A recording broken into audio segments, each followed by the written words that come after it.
22 फरवरी 2025 को अहिल्यानगर यानी पहला अहमदनगर जिले के पाथर्डी तालुके में मढ़ी एक छोटा सा देहात है और वहाँ पे हर साल की तरह 10 मार्च से लेके तो एक महीना एक यात्रा चलती है।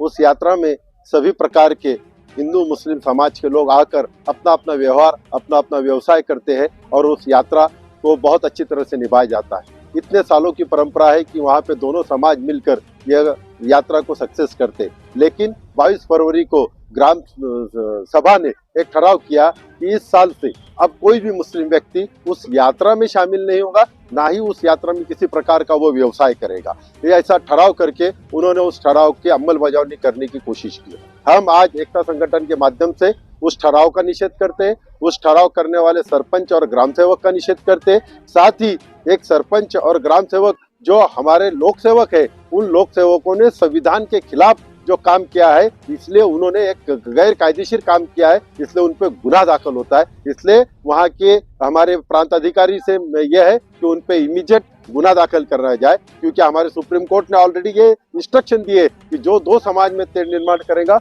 उसके लिए किसी तरह की कोई कंप्लेंट की राह मत देके वहाँ का पुलिस ऑफिसर इमीडिएट, वहाँ का दंडाधिकारी इमीडिएट वो गुनाह दाखिल करे। और इन्होंने इस तरीका अवैधानिक काम किया है, इसलिए उनके खिलाफ कार्रवाई हो। हमारे महाराष्ट्र में ये इस तरीके पुरोगामी महाराष्ट्र में इस तरह की कोई हरकत नहीं होती है, लेकिन ये मढ़ी की हरकत की वजह से पूरे महाराष्ट्र में ये पसरेगा और यह आइंदा और लोग अपने अपने त्योहारों में अपने अपनी यात्राओं में इस तरह के अगर ठहराव करेंगे तो फिर हिंदू मुस्लिम एकता कहाँ जाएगी और कहाँ हमारी संविधान को ठेस पहुंचेगी। जहाँ हम संविधान के 75 साल का जश्न मना रहे हैं कि हम सभी जानते हैं कि हम संविधान को मानने वाले, हम किसी तरह से संविधान को ठेस नहीं पहुंचाएंगे। इसका मतलब साफ है कि इनका बोलना कुछ है और इनके दिल में कुछ है। ये जो कुछ कर रहे हैं असंविधानिक काम, ये पूरे के पूरे केंद्र सरकार और राज्य सरकार की मेहनत से कर रहे, उनके इशारे पे कर रहे। ऐसा मेरा ठोस उन पे आरोप है, इल्जाम है। अगर वाकई में मुख्यमंत्री और ग्राम विकास मंत्री चाहे तो ये ठराव को इमीडिएट रद्द करे,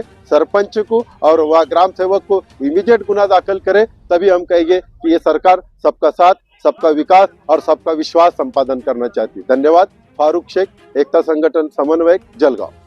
नगर के अंदर जो सरपंच वगैरह ने जो निर्णय लिया है और उन्होंने जो चीज़ें बताई है कि यहाँ पर मुसलमान लोग दुकानें नहीं लगाएंगे यात्रा के अंदर, ये चीज़ें बिल्कुल गलत है।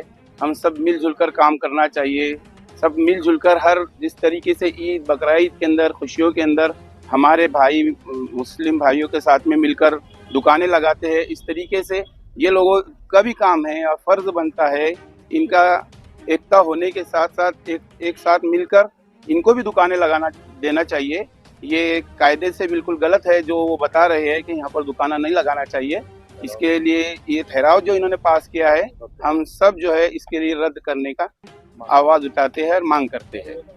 महाराष्ट्र की और देश की लोकशाही को शर्मसार करते हुए नगर के मढ़ी ग्रामस्थ में 22 फरवरी को एक ठराव पास हुआ है, जिसमें वहाँ के पारंपरिक मढ़ी यात्रा में जो हिंदू मुस्लिम एकता का प्रतीक है, इस साल उन्होंने ठराव पास किया है कि वहाँ पे किसी भी मुसलमान को व्यवसाय दुकान लगाने का नहीं दिया जाएगा।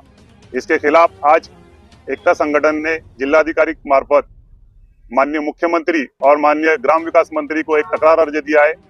हमारी ये मांग है कि उस सभा में मौजूद वहाँ के सरपंच संजय बाजीराव और ग्राम सेवक अनिल सूर्यभान लवांडे और सभी जो ग्राम सदस्य थे, उन सब की सदस्य रद्द की जाए और उन सब पर गुनाह दाखिल किया जाए, ताकि इस तरह का असंवैधानिक और हिंदू मुसलमान में तेढ़ निर्माण करने वाला निर्णय आगे चल के इस महाराष्ट्र पुरोगामी महाराष्ट्र में और इस देश में कोई ना ले। हमारी आज एकता संगठन के मार्फत ये मांगनी है कि ग्राम सेवक और सरपंच दोनों को बर्खास्त करते हुए उन पे गुनाह नोंद करे। मजहर पठान, जिला संगठक,